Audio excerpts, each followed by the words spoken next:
ಪ್ರಿಯ ವಿದ್ಯಾರ್ಥಿಗಳೇ, ಮತ್ತೊಮ್ಮೆ ನನ್ನ ಯೂಟ್ಯೂಬ್ ಚಾನಲ್ಗೆ ನಿಮ್ಮೆಲ್ಲರಿಗೂ ಸ್ವಾಗತ. 80 ಅಂಕಗಳ ಪ್ರಶ್ನೆ ಪತ್ರಿಕೆಯ ವಿನ್ಯಾಸ ನಡೀತಾ ಇದೆ. ಅದರ ವಿಶ್ಲೇಷಣೆ ಮಾಡ್ತಾ ಇದ್ದೀನಿ ವಿತ್ ಆನ್ಸರ್. ಇವತ್ತಿನ ಈ ಒಂದು ಸೆಷನ್ನಲ್ಲಿ 26, 27, 28 ಪ್ರಶ್ನೆಗಳ ವಿನ್ಯಾಸ ಮಾಡ್ತೀನಿ ನಾನು. ಇದನ್ನು ನಾವು ಭಾಗ 3 ಅಂತ ಕರೆಯೋಣ. ನೀವು ಕೇಳ್ಬೋದು, ಯಾಕೆ 3 ಪ್ರಶ್ನೆಗಳು ಅಂತ. ಮಕ್ಕಳೇ, ಇಲ್ಲಿಂದ ಮುಂದಕ್ಕೆ ಬರ್ತಕ್ಕಂಥ ಪ್ರಶ್ನೆಗಳು ಎಲ್ಲವೂ ಬರವಣಿಗೆ ಕೌಶಲ್ಯಕ್ಕೆ ಸೇರಿರ್ತಕ್ಕಂಥದ್ದು. ಅದಕ್ಕೋಸ್ಕರ ಹಂತ ಹಂತವಾಗಿ ನಿಮ್ಗೆ ಹೇಳಿದ್ರೆ ಖಂಡಿತವಾಗ್ಲೂ ನಿಮ್ಮ ಹೃದಯಕ್ಕೆ ರೀಚ್ ಆಗುತ್ತೆ ಅಂತ ಹೇಳಿ ನಾನು ಈ ಒಂದು ಪ್ಲ್ಯಾನನ್ನು ಮಾಡಿದ್ದೀನಿ. ಬನ್ನಿ, ತಡ ಮಾಡೋದು ಬೇಡ, 5ನೇ ಹಂತದ ಪ್ರಶ್ನೆಯನ್ನು ನೋಡೋಣ.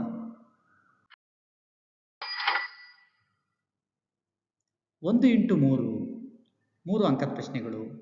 5ನೇ ಹಂತ 5th ಮೈ. ಪದ್ಯದ ಸಾರಾಂಶವನ್ನು ವಾಕ್ಯ ರೂಪದಲ್ಲಿ ಬರೆಯಿರಿ. ಯಾವ ಪದ್ಯ ತಗೊಂಡಿದ್ದೀನಿ ನಾನು? ಸವಿಚೈತ್ರ.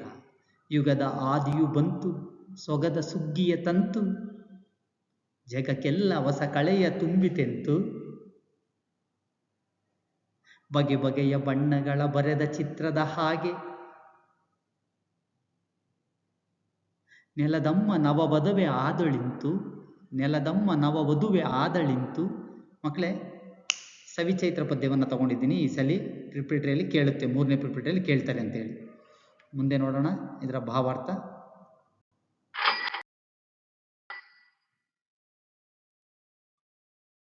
ಓಕೆ, ಈ ಪದ್ಯ ಭಾಗವನ್ನು ಬಸವರಾಜ ಸಾದರ ಅವರು ಬರೆದಿರುವ ಸವಿಚೈತ್ರ ನೋಡಿ, ನಾನು ಹೈಲೈಟ್ ಮಾಡ್ತೀನಿ ನೋಡಿ. ಸವಿಚೈತ್ರ ಎಂಬ ಪದ್ಯದಿಂದ ಆರಿಸಲಾಗಿದೆ. ಒಂಥರ ಸಂದರ್ಭ ಥರ ಇರಬೇಕಿಲ್ಲ ಇನ್ನು.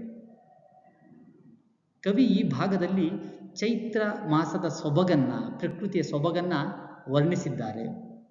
ಅಂದರೆ ಚೈತ್ರ ಮಾಸ ಅಂದರೆ ಯುಗಾದಿಯ ಸಮಯ ಅಂತೇಳಿ. ಹೇಗೆ ಬರೆಯೋದು?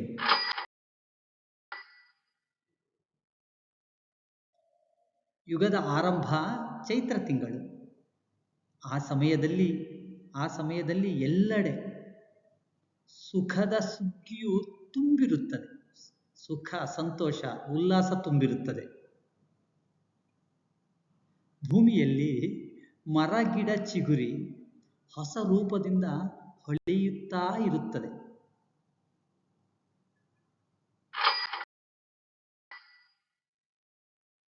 ಗಿಡಗಳಲ್ಲಿ ಬಿಟ್ಟಿರುವ ಹೂಗಳು, ಫ್ಲವರ್ಸು, ಹಲವು ಬಣ್ಣಗಳಿಂದ ಚಿತ್ರ ಕೆತ್ತಿದ ಹಾಗೆ ಕಾಣಿಸುತ್ತೆ.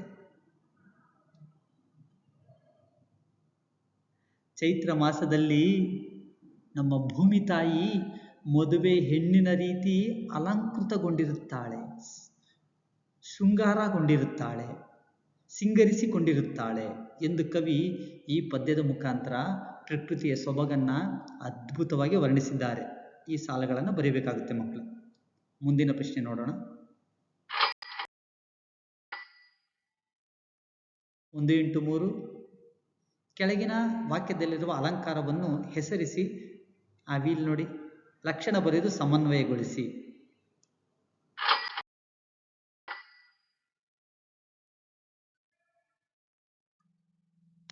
ಉಪಮಾಲಂಕಾರವನ್ನು ತಗೊಂಡಿದ್ದೀನಿ ಮಕ್ಕಳೇ. ನದಿಯ ಬಟ್ಟೆಗೆ ಬೆಳಕಿನ ಕಸೂತಿ ಹಾಕಿದಂತೆ ಕಾಣುತ್ತಿತ್ತು, ಗಂಗೆಯಲ್ಲಿ ದೀಪಮಾಲೆ. GS ಶಿವರುದ್ರಪ್ಪನವರು ಬರೆದಿರೋದು. ಇದು ಒಂದು ಉಪಮ ಅಲಂಕಾರ. ಯಾಕಂದರೆ ಅಂತ್ಯ ಅಂತ ರೌಂಡ್ ಮಾಡಿದ್ದೀನಲ್ಲ, ಹಾಗಾಗಿ ಇದು ಉಪಮ ಅಲಂಕಾರ. ಹೇಗೆ ಇದನ್ನು ನಾವು ಅಲಂಕಾರವನ್ನು ಹೆಸರಿಸಿ ಸಮನ್ವಯಗೊಳಿಸೋದು ನೋಡೋಣ. ಇದು ಉಪಮ ಅಲಂಕಾರ. ಲಕ್ಷಣ: ಒಂದು ಮತ್ತೊಂದರಂತೆ ಇದೆ ಎಂದು ಹೋಲಿಸಿ ವರ್ಣಿಸಿ ಹೇಳುವುದೇ ಉಪಮಾಲಂಕಾರ. ಒಂದು ಇನ್ನೊಂದರ ರೀತಿ ಇದೆ ಎಂದು ಹೋಲಿಸಿ ವರ್ಣಿಸಿ ಹೇಳಿದರೆ ಅದನ್ನು ನಾವು ಉಪಮಾಲಂಕಾರ ಅಂತ ಹೇಳಿ ಕರಿತೀವಿ. ಹಾಗಾದರೆ ಇದರಲ್ಲಿ ಉಪಮೇಯ ಯಾವುದು, ಉಪಮಾನ ಯಾವುದು, ವಾಚಕ ಯಾವುದು, ಸಮಾನ ಧರ್ಮ ಯಾವುದು ಅಂತ ನೋಡ್ತಾ ಹೋಗೋಣವಾ?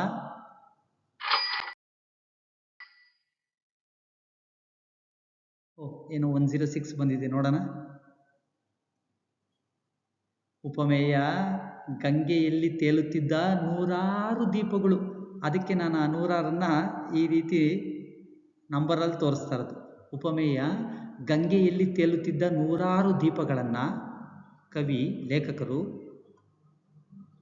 ಉಪಮಾನವಾದ ಬಟ್ಟೆಗೆ ಹಾಕಿರುವ ಕಸೂತಿಗೆ ಅದನ್ನು ಹೋಲಿಸ್ತಾ ಇದ್ದಾರೆ. ಎಂಬ್ರಾಯ್ಡಿಂಗ್ ಬಟ್ಟೆಯಲ್ಲಿ ಡಿಸೈನ್ ಮಾಡಿರ್ತಾರಲ್ವ ನಮ್ಮ ಟಿ ಶರ್ಟ್ ಬಟ್ಟೆಗಳಲ್ಲಿ, ಅದಕ್ಕೆ ಹೋಲಿಸ್ತಾ ಇದ್ದಾರೆ. ಉಪಮವಾಚಕ ಅಂತೆ. ಸಮಾನ ಧರ್ಮ ಕಾಣುತ್ತಿತ್ತು ಎನ್ನುವುದು ಸಮಾನ ಧರ್ಮ. ಗಂಗೆಯಲ್ಲಿ ತೇಲುತ್ತಿದ್ದ ನೂರಾರು ದೀಪಗಳು, ಬಟ್ಟೆಗೆ ಹಾಕಿರುವ ಕಸೂತಿ ಅಂತೆ ಕಾಣುತ್ತಿತ್ತು. ಸಮಾನ ಧರ್ಮ ನೋಡ್ಬಿಡೋಣ, ಇದು ಸಮನ್ವಯ ನೋಡ್ಬಿಡೋಣ ಮಕ್ಕಳೇ.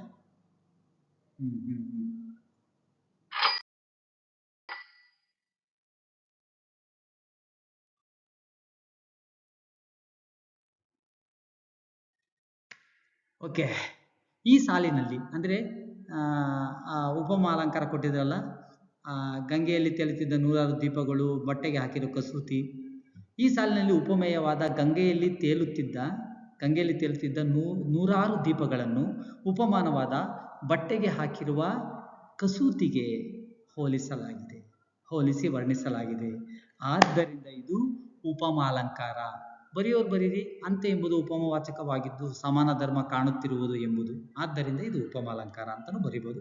ಅಥವಾ ಇಷ್ಟಕ್ಕೆ ಬೇಕಾದರೆ ಅದನ್ನು ನಾವು ನಿಲ್ಲಿಸಿದ್ರೆ ಮಾರ್ಕ್ಸ್ ಅಂಕಗಳು ಬರುತ್ತೆ. ಮುಂದೆ ಹೋಗೋಣ ಮುಂದಿನ ಪ್ರಶ್ನೆಗೆ. ಅಗೇನ್ 1x3 ಗಾದೆ ಮಾತು. 28ನೇ ಪ್ರಶ್ನೆ. ಗಾದೆಯನ್ನ ಅದರ ಮಹತ್ವ ಬರೆದು ಅದನ್ನ ವಿವರಿಸಿ ಬರೆಯೋದು. ಫಸ್ಟ್ ಗಾದೆಗಳ ಮಹತ್ವ ಬರೆಯಬೇಕು ಮಕ್ಕಳೇ. ಗಾದೆಗಳು ವೇದಗಳಿಗೆ ಸಮ. ವೇದ ಸುಳ್ಳಾದರೂ ಗಾದೆ ಸುಳ್ಳಾಗೋದಿಲ್ಲ. ಗಾದೆ ಹುಟ್ಟಿದ್ದು ಹಳ್ಳಿಗಳಲ್ಲಿ. ಗಾದೆ ಹಿರಿಯರ ಅನುಭವದ ಮಾತುಗಳು. ಗಾದೆ ನೋಡಲು ಚಿಕ್ಕದು, ಅದರ ಅರ್ಥ ದೊಡ್ಡದು. ಇದು ಗಾದೆಗಳ ಮಹತ್ವ. ಇದು ಬರೆದ್ರೆ ನಿಮ್ಗೆ 1 ಅಂಕ ಸಿಗುತ್ತೆ. ಕನ್ನಡದಲ್ಲಿ 106 ಗಾದೆಗಳಿದ್ದಾವೆ ಮಕ್ಕಳೇ. ಅದರಲ್ಲಿ ಕುಂಬಾರನಿಗೆ ವರುಷ, ದೊಣ್ಣೆಗೆ ನಿಮಿಷ, ಈ ಗಾದೆ ಮಾತು ಒಂದು. ಇದು ಇನ್ನೊಂದು ಗಾದೆ ಮಾತಿನ ಮೇಲೆ ಬೆಳಕು ಚೆಲ್ಲುತ್ತೆ. ಕಟ್ಟುವುದು ಕಠಿಣ, ಕೆಡಹುವುದು ಸುಲಭ. ಇದು ಒಂದಕ್ಕೊಂದು ಹೋಲಿಕೆ ಆಗುತ್ತೆ.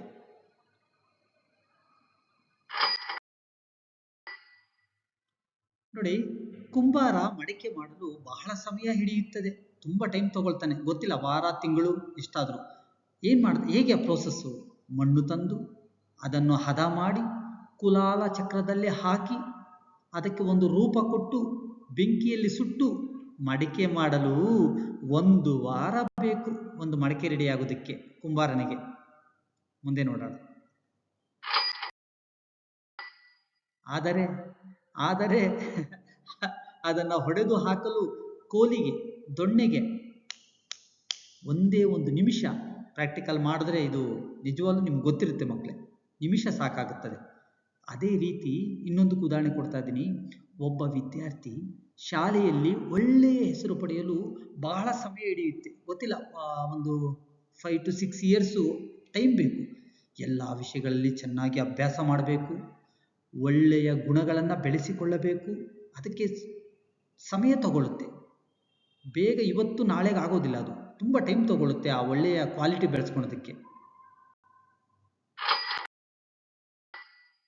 ಆದರೆ ಆ ಪಡೆದಂತಹ ಒಳ್ಳೆಯ ಹೆಸರು ಹಾಳು ಮಾಡಿಕೊಳ್ಳಲು ಅವನಿಗೆ ಒಂದೇ 1 ಕ್ಷಣ ಸಾಕು.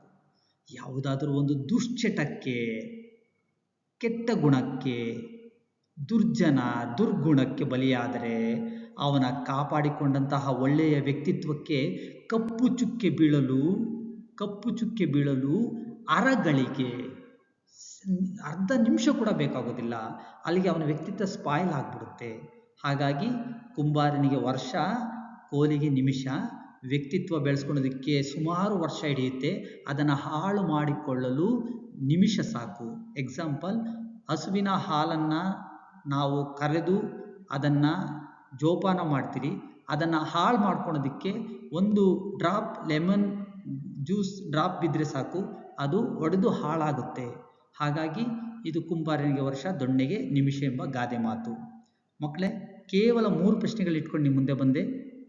ಜಸ್ಟ್ ಒಂದು 10 ನಿಮಿಷದಲ್ಲಿ ಈ ಒಂದು ವಿಡಿಯೋವನ್ನು ಮಾಡಿದ್ದೀನಿ. ಮುಂದಿನ ಹಂತದಲ್ಲಿ 4ನೇ ಭಾಗ, ಅಷ್ಟು 5ನೇ ಭಾಗ ಗಂಟ ಹೋಗುತ್ತೆ. ಈ ಗಾದೆ ಮಾತು ತುಂಬ ಇಂಪಾರ್ಟೆಂಟು. ನೋಡ್ತಾ ಇರಿ. ಒಂದು ಕಮೆಂಟು, ಒಂದು ಲೈಕ್ ಕೊಡಿ, ಒಂದು ಸಬ್ಸ್ಕ್ರೈಬ್ ಮಾಡಿ. ಮುಂದಿನ ವಿಡಿಯೋದಲ್ಲಿ ನಾನು ನಿಮ್ಗೆ ಸಿಗ್ತೀನಿ. ಎಲ್ಲರಿಗೂ ನಮಸ್ತೆ.